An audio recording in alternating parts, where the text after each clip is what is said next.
warri moobaayilii 39 fi 60 hedduu gaafatan maallaqa malee dhuga moobaayiliin hin jiru waan ta'eef appilikeeshinii hundinuu osuma qabaatu kunillee ni qaba. Warreen ammoo zeen istiisiidhaa fi akkasuma labaaraa yaaqoo kan jedhamu qabdan tola hojjete jechuudha.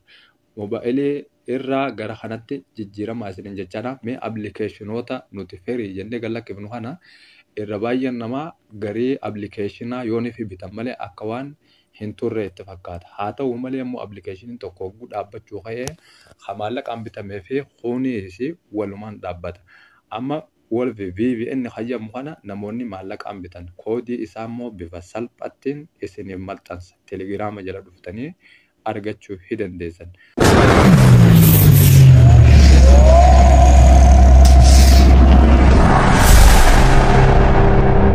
Nageenya haa dursu. Assalamu alaikum warahmatullahi wabarakatuh. Ashama harka fuunee obboleettii kabajamoo nageenya hin daganne isiniin jechaadha.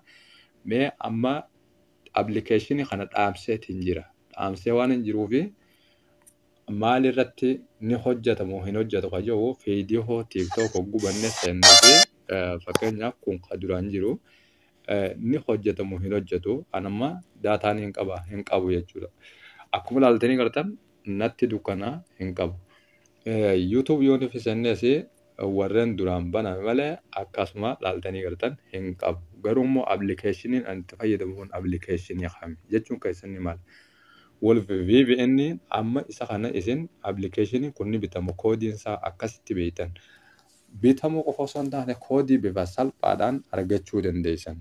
Mee isa kana ammas humnallee ni qaba. Namoonni gariin ammoo wahuma yoonii fi bitame baatii tursiisu akkasitti fakkaata miti. Kanaafuu mee isa kana settingii isaa keessa galseenne haas laallu serverii kan muduraanii haa select serverii hajuura dhiibtanii kan jalaa kanarratti STCdha. Kun immoo moobaayilii warra 60 maal jettanii asirra ni jira. Ammoo asirra maasuu jawwii fi warreen tola hojjetan zeeneetu jira. 39 fi 60 warri jettaniis akkuma sana asirraa argachuu hin dandeessan. Zeenillee ammoo warri maallaqaa kan sila VPN hidhatu suni fakkeenyaaf asirratti warra maallaqaa sanii asittillee yoo gabbuun warra maallaqaa sanii itti fayyadamuu dandeessan. Ammoo haa ta'u ammaaf kan nuti agarsiisu yaanu irra guddaa firii irratti foolleeffata waan ta'eef amma jawwii keessaan qabu mee zeeniin keessaa qaba. Zeen irratti haa ta'u inni immoo koodii qaba. Koodiin isaa telegiraama chaanaala koo jalattiin isin maxxansa isin agarsiisa. Dhuma viidiyoo tanaati. Konnekti godhee haa laallu. Osoo hin turre hojjetee jira. Bifuma kana waan biraa hin qabu kana biica maaliif hin godhin jechuun gaaffii isinii ta'uu mala. Miti kun gaaffii isinitti hin ta'in. Walumaa galatti deebinee ni hojjetamoo hin hojjetu murtee isaan viidiyoo reefuun tanaa sooshaal miidiyaa kana biraa osoo hin dhayine asumaan mee yuutuubitti hogguun deebi'ee ni hojjetamoo hin hojjetu waliin ilaalla jechuudha. Fakkeenyaaf amma ni argitanii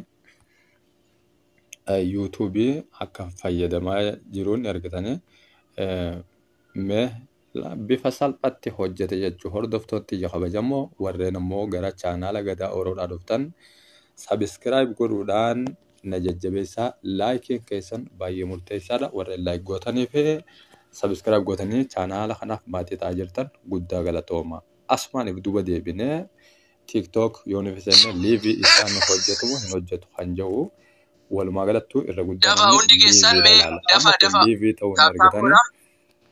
Liivii ta'uu erga argitanii booda hordoftoonni kabajamoo warreen ammoo asuma keessaa ni arga koomentii deessanii koomentii arrabaaf irraa dhiisaa waan gaarii yoo dandeessan barreessaa yoo ni dadhabdan ammoo miidiyaa tokko irratti namni dhuunfaadhaa waan fedhate barfachuu danda'a akkasitti naa hubadhaa.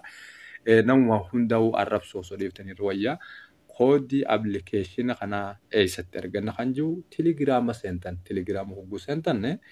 Telegiraamni Gadaa Oroo chaanaala mataa isaa qabu waan ta'eef koodii isaa kunuunni argatanii isa kana gabbuufachuudhaaf asuma dhuftan.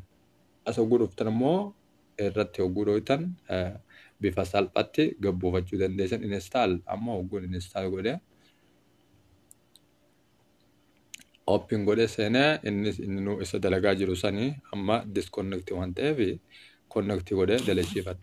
Wanni biraata kan jirtu. koodiin ammoo isin itti fiduu qabdan keessumoota jalaa 5 kan itti naqxanii kunis ammoo gara gubbaatti 2 3 takka 2 hajuu kana wal duraa duubaan gara gubbaa gara jalaatti itti naqxan waan biraa dhibee biraa hin qabu waan ta'eef fiidiyoo kan irraa fayyadama fiidiyoo biraatiin hamma walitti deebinuu nagayaan nuuf tura.